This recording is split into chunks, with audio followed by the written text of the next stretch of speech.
Halo, Assalamualaikum. Perkenalkan, nama saya Faradita Arsyanti Safira dan rekan saya Rudi Setiawan. Kami akan menjelaskan terkait pengukuran kinerja penerapan supply chain management dengan metode SCORE, yaitu Supply Chain Operation Reference.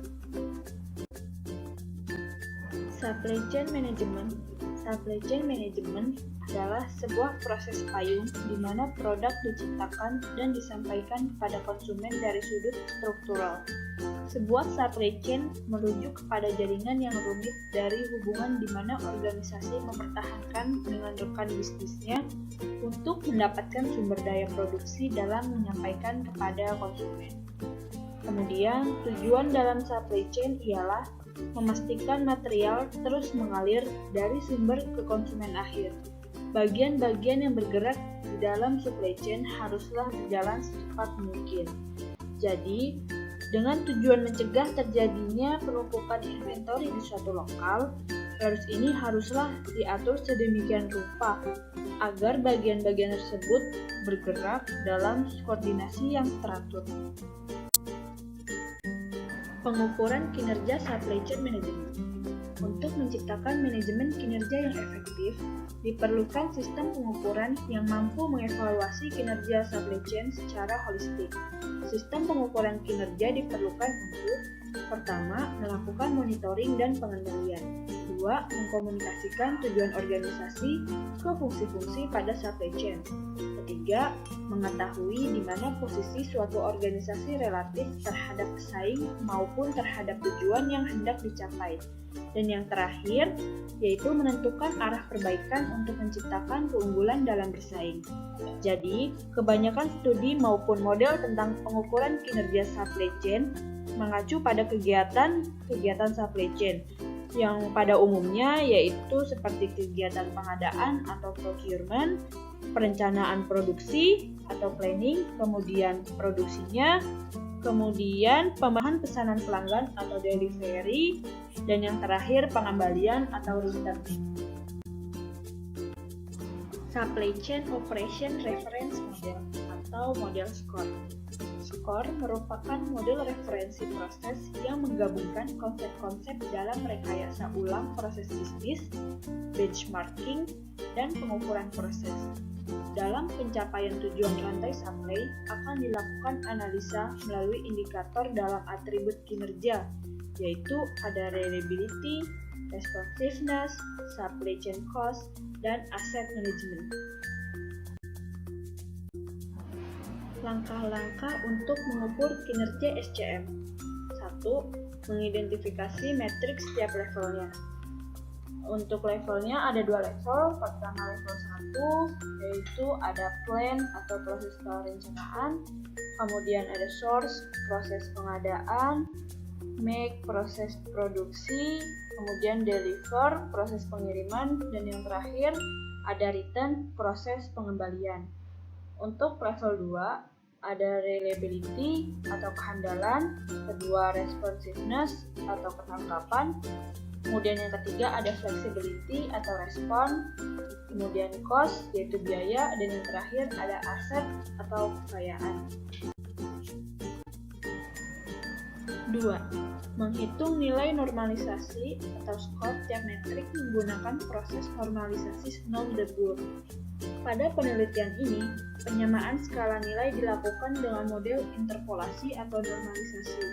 Bobot dari indikator-indikator dikonversikan ke dalam konversi nilai tertentu, yaitu antara 0 sampai 100. Kemudian terlampir rumus perhitungan skor di dalam proses normalisasi, yaitu dengan rumusnya S-norm atau skor sama dengan SI dikurang S-min dibagi X-max dikurang X-min dikali 100, atau SI dikurang S-min dibagi S-max dikurang S-min sama dengan skor dikurang 0 per 100 minimal, di mana SI adalah nilai indikator aktual yang berhasil dicapai.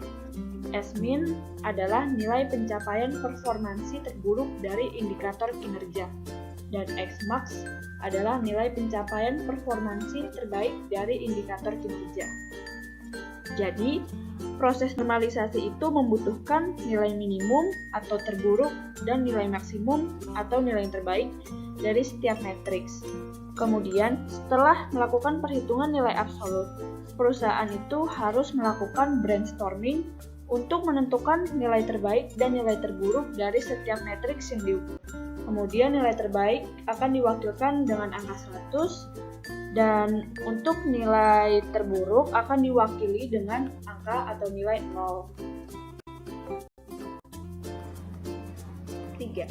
Pembobotan tingkat kepentingan dengan AHP. Pembobotan tingkat kepentingan diperlukan dalam pengukuran kinerja penerapan supply chain management secara keseluruhan.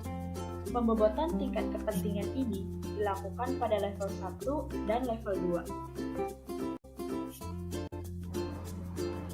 Pada dasarnya, langkah-langkah dalam AHP ini meliputi 1. Mendefinisikan suatu masalah dan menentukan solusi yang diinginkan.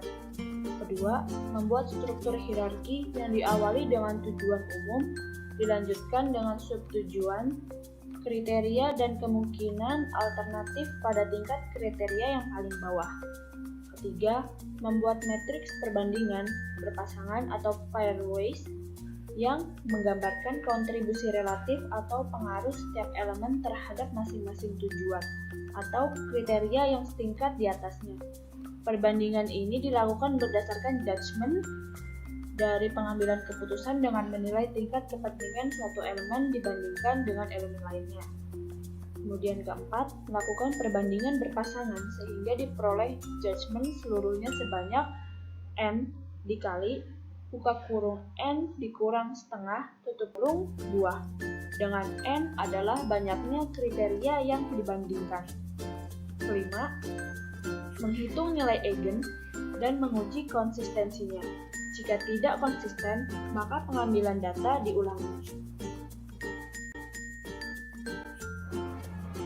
Studi kasus pengukuran kinerja penerapan supply chain management di PT Glora Jaya Surabaya.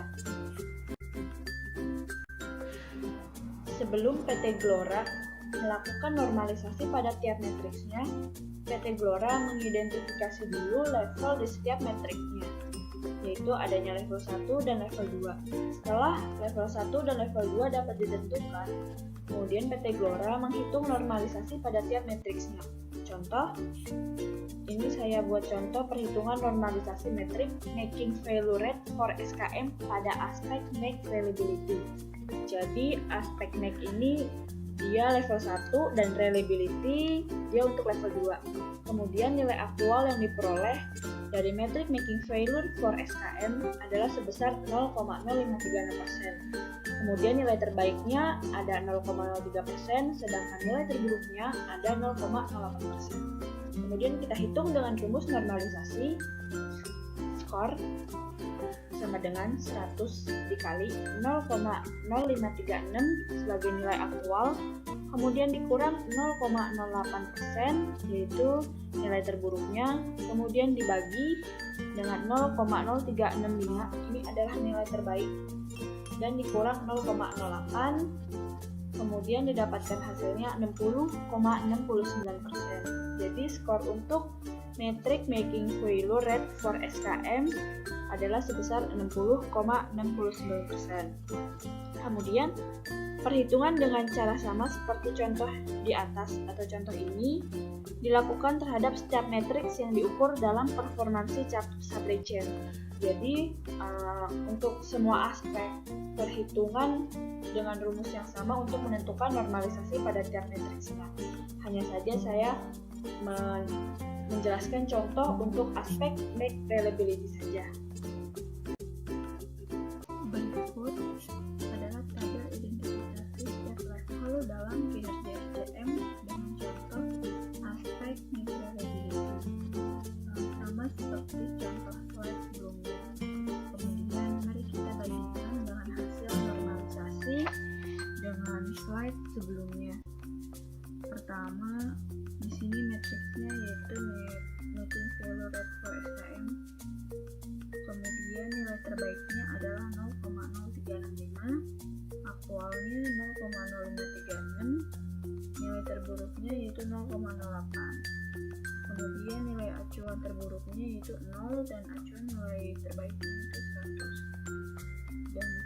didapatkan hasil 60,69. Jadi skor antara tabel dengan hasil perhitungan menggunakan rumus normalisasi hasilnya sama, yaitu sama-sama 60,69%. Pembobotan tingkat kepentingan dengan AHP. PT Glora melakukan pengisian kuesioner pada pihak perusahaan, kemudian diolah dengan bantuan software Expert Choice. Pembobotan tingkat kepentingan ada pembobotan level 1 dan pembobotan level 2. Kenapa sih pembobotan level 3 tidak diperlukan? Hal ini dikarenakan banyak matriks yang perlu dibandingkan secara berpasangan, sehingga apabila dilakukan pembobotan, hasilnya kurang maksimal. Selain itu, pembobotan pada level 3 tidak memberikan pengaruh yang cukup signifikan di dalam hasil pengukuran kinerja secara keseluruhan. Jadi, yang akan kita bahas pada AHP ada level 1 dan level 2 saja. Pertama, ini pembobotan level 1.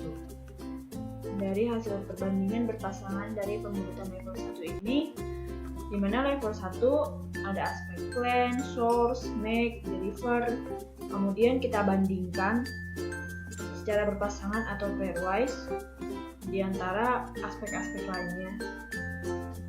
Aspek-aspek yang lainnya ini yang dimiliki aspek yang sama di dalam pembobotan level 1. Kemudian setelah dilakukan perbandingan berpasangan, kemudian diolah kembali dengan software Expert Choice dan dihasilkan nilai inkonsistensi rasionya sebesar 0,03, di mana nilai ini lebih kecil dari 0,1. Apa sih inkonsistensi rasio?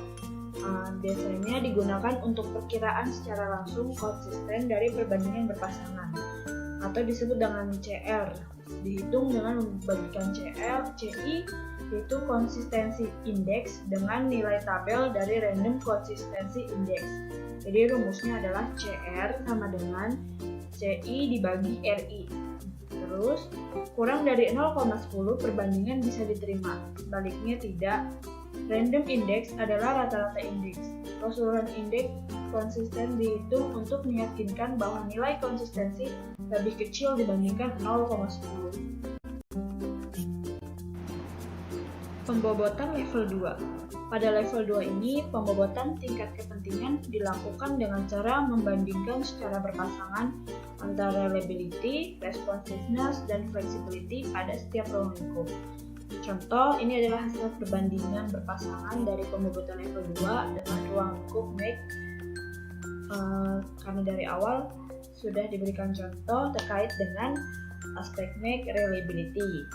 Kemudian kita lihat hasil perbandingan berpasangan level 2 ruang lingkup make. Ini ada perbandingan antara reliability kemudian dengan responsiveness, itu dia sama. Kemudian reliability dengan flexibility itu dengan nilainya 2. Kemudian dari hasil perbandingan berpasangan tersebut kemudian diolah dengan software Expert Choice dan dihasilkan nilai inkonsistensi rasio sebesar 0,05, di mana nilai ini lebih kecil dari 0,1. Hal ini menunjukkan bahwa level ini konsisten. Selanjutnya, perhitungan nilai akhir kinerja penerapan supply chain management.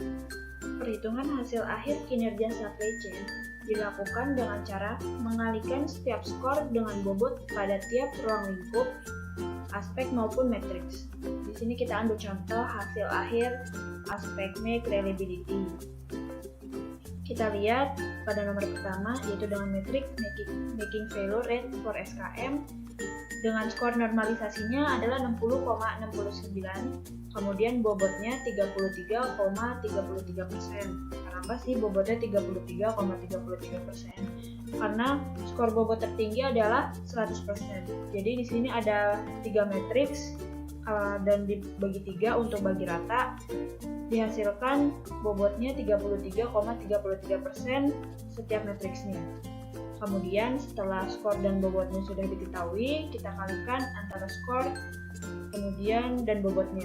Didapatkan hasil Untuk metric failure rate for SKM dia 20,23, kemudian making failure rate for SKT dia 16, kemudian yang terakhir mesin repair time ada 25. Jadi total keseluruhan dari aspek make reliability ini dia 61,22.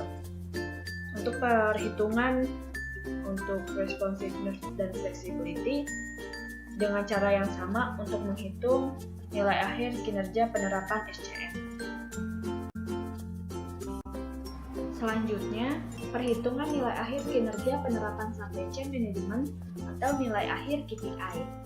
Pertama, ini adalah perhitungan nilai tiap ruang lingkup. Jadi, setelah melakukan normalisasi, kemudian pembobotan dengan nilai AHP, dilanjutkan dengan perhitungan nilai akhir untuk kinerja penerapan supply chain. Di sini saya sebutkan contohnya yaitu ruang lingkup, plan, source, make, deliver, dan return itu adalah level 1.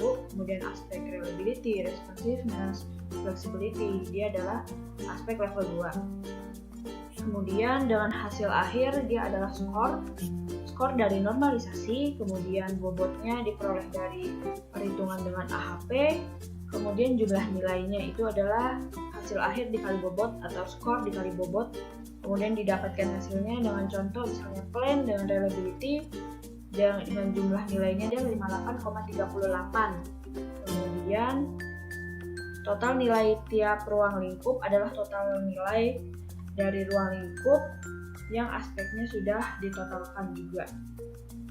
Kemudian nomor 2 adalah perhitungan nilai kinerja penerapan supply chain management. Jadi di sini adalah total nilai dari setiap ruang lingkup.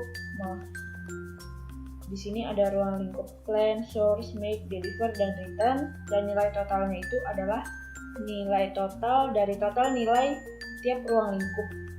Jadi 78,26, 67,24, 68,24, 75,68, dan 55,10 didapatkan dari hasil perhitungan nilai tiap ruang lingkup.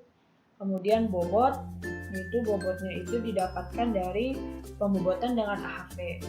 Kinerjanya itu dikalikan 78,26 dikali 0,161. Kemudian diperolehlah tabel perhitungan nilai kinerja penerapan supply chain management pada PT Gelora Jaya sebesar 70,91.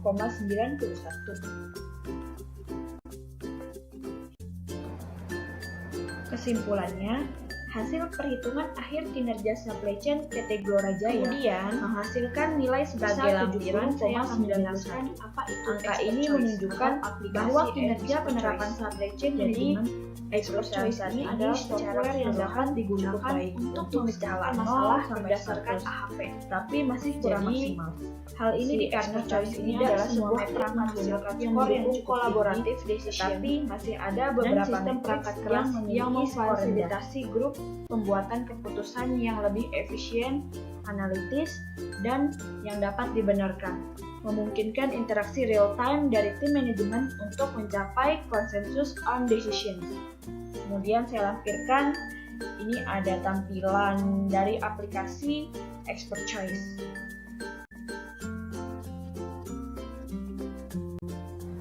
Sekian presentasi yang saya bawakan terkait dengan materi pengukuran kinerja penerapan supply chain management dengan metode SCORE. Semoga apa yang saya paparkan pada presentasi ini mampu bermanfaat untuk teman-teman semua. Terima kasih. Wassalamualaikum.